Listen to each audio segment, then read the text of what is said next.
Welcome back to Inside Politics. Our guest today is Nashville Mayor John Cooper. Mayor, we're about to start the budget season this year. One thing that'll be different is that we've had a countywide reappraisals required every 4 years. This is the year it has to happen. Have you talked to the assessor of property? What is her study likely to show, and what's that likely to do to the tax rate? Well, I talked to Vivian Wilhoyd, a very fine property assessor, last night. They're busy compiling this. They don't have final numbers. But clearly, I think what we all feel is that values have gone up, particularly in residential appraisals. People need to be ready for that. The last year of COVID, who would have predicted it, have really driven residential values way up in Nashville. That's because we're a desirable city. We're thriving. People want to move here. People want to live here.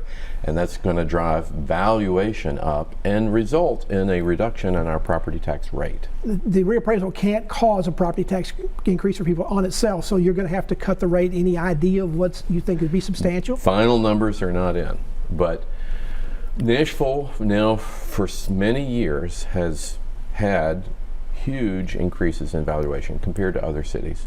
It's a testament to how thriving and vibrant we are as a community. And when you're number one in U-Haul at relocations, did you know this is a crazy thing? Number one in U-Haul at destinations, it's showing how many people want to live here, and that creates stresses on the city. A 34% property tax increase from last year created an effort. This is the second time for a petition campaign to repeal the 34%. I don't think you can do that legally under state law, but they also want to put restrictions of no more than 3% increase in a given year.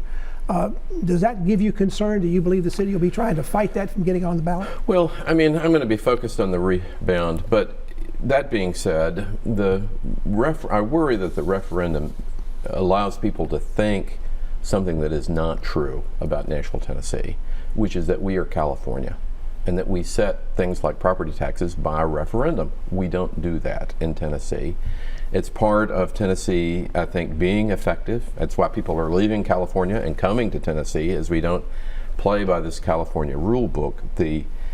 We have an opportunity to fix our financial problems. The council and I moved last year to do that. Let's spend a moment on this. Why was it necessary, the property tax referendum? We did not have a rainy day fund. We did not have reserves. We were not allowed to borrow money to fix the operating budget. We were called out for poor financial management by the controller before the COVID crisis hit. So we were a responsible governing group that fixed problems last year. And we did that. 4 years ago, when the last reappraisal they had to cut the rate back down. They took pride that they had set the lowest rate ever in the history of Nashville. Right. So do you have to guard against that happening again, that you cut the rate too low? Because it wound up starting some of the problems with the city having budget issues. You do. You always have to have appropriate financial planning. The cutting the tax rate was also matched by the rating of reserves and a lot of financial practices that were not sustainable. And the combination of that put the city in an untenable position when COVID hit last year.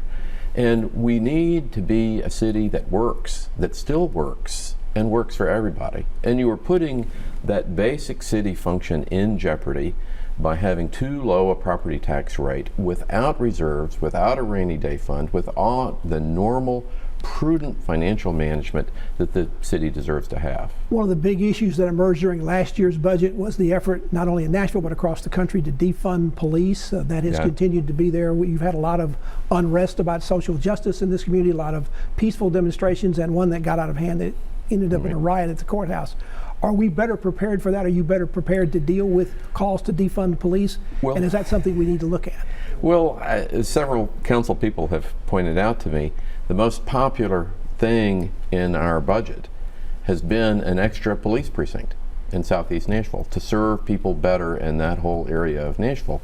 So I don't think in Nashville it's a question of defunding the police, it's serving better. Now, we announced yesterday Ron Johnson, a community safety coordinator in Metro, to begin to help fund our nonprofit partners in community safety. Now, that's not only violence interruption, that is mental health, that's drug addiction, because you've had huge spikes in that during COVID in the last year. So it's doing a better job with community safety, not targeting the police for cuts, which, I'm super grateful. Recruitment has been strong. I was yesterday at Class 92, the recruitment class.